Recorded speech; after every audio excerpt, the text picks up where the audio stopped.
Si vous avez vu ma dernière vidéo, ce qui est peu probable vu que 76% des personnes qui l'ont regardée ne sont pas abonnées, abonnez-vous et activez la petite cloche, espèce de pédoncule. Vous n'êtes pas sans savoir que j'avais le moral dans les chaussettes et que ça a impacté la sortie des vidéos, sans parler de mon logiciel de montage qui est nul à chier. D'habitude, tel le blaireau que je suis pour combler ce vide et aller mieux, je me dirige vers la seule raison de vivre dans la vie, la bouffe.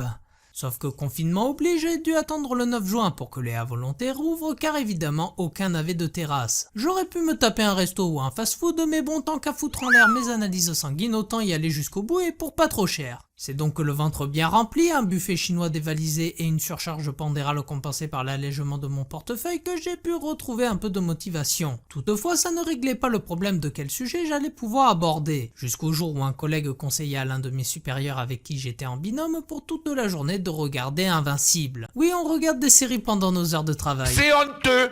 En tout cas, pas plus que l'épreuve du bac et du brevet de cette année. Nice. Invincible est une série d'animation diffusée sur la plateforme de streaming Amazon Prime depuis le mois de mars 2021, dérivée du comics du même nom créé par Robert Kirkman, Cory Walker et Ryan Otley, et c'est édité par Image Comics. Pour ceux qui ne sont pas familiers de l'univers des comics, on parle là de trois ténors du genre au CV aussi fourni que les bourses d'un pape et d'un éditeur qui publie entre autres The Walking Dead. Tu fais genre l'expert alors que tu ignorais leur existence avant de faire tes recherches. Je t'arrête tout de suite parce que...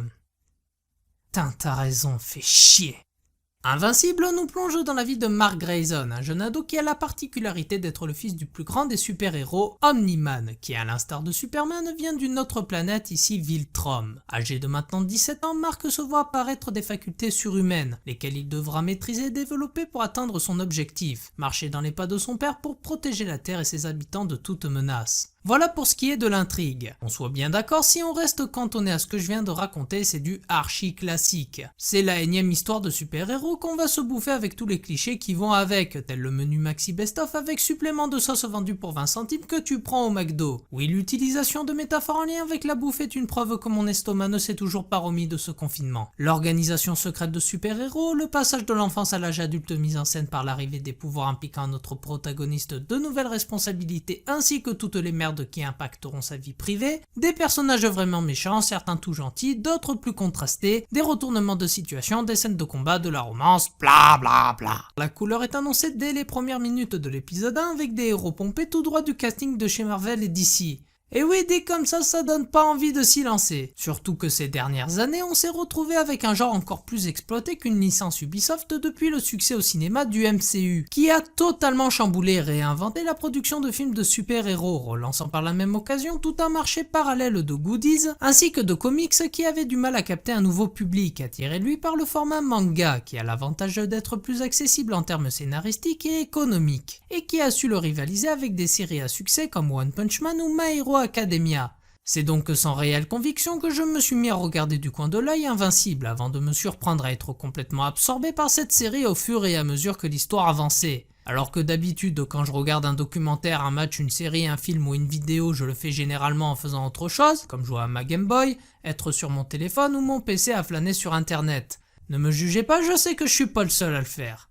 Dans le cas d'Invincible, j'étais focus uniquement sur ça, au point que je me suis même pas rendu compte que les épisodes duraient pas moins de 45 minutes chacun. Oui, on s'est tapé l'intégralité de la saison 1 sans broncher. La dernière fois que ça m'est arrivé, c'était lors de la rediffusion du film Charlie et la chocolaterie de Tim Burton sur TF1. J'adore ce film. J'adore la bouffe.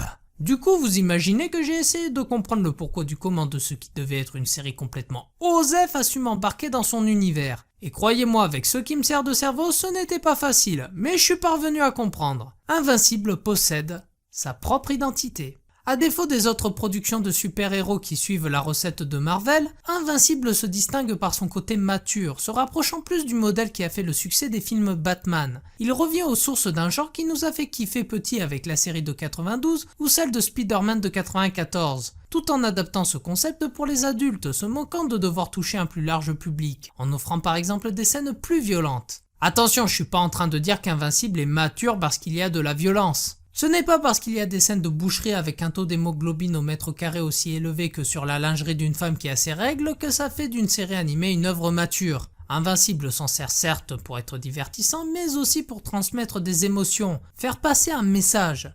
Eh mais je blague, mais est-ce que je vous ai parlé du doublage?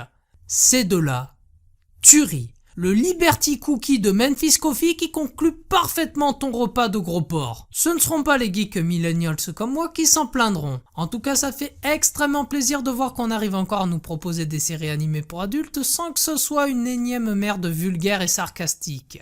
Allez, si je dois trouver un défaut, c'est l'animation. L'utilisation de la 3D, comment dire... Et les animations de certains sprites font croire que ça a été fait sur un Camtasia du pauvre. Sinon, si vous voulez retrouver le plaisir de voir du bonhomme en moule slip sauver le monde, je n'ai qu'un conseil à vous donner. Regardez Invincible. Ce n'est même pas un conseil que je vous donne, c'est un ordre.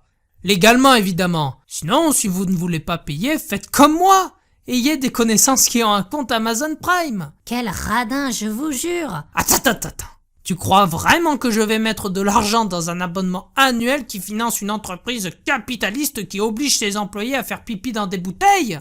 Je préfère largement les économiser pour me taper un bon buffet à volonté qui utilise des produits de très mauvaise qualité conceptionnés par des ouvriers sous-payés et exploités dans des conditions d'hygiène inhumaines. C'est largement plus responsable. D'ailleurs, je dois y retourner. Déjà pour oublier que j'ai un métier de merde. Et surtout si je veux sortir la suite des 3 séries de vidéos les plus réclamées de ma chaîne. N'oubliez pas de mettre le j'aime de l'amour, à partager cette vidéo et la chaîne pour soutenir notre travail. Quant à moi, je vous dis à la prochaine. J'ai des nems congelés et des plats remplis de trucs pas très bons pour la santé qui m'attendent. À plus!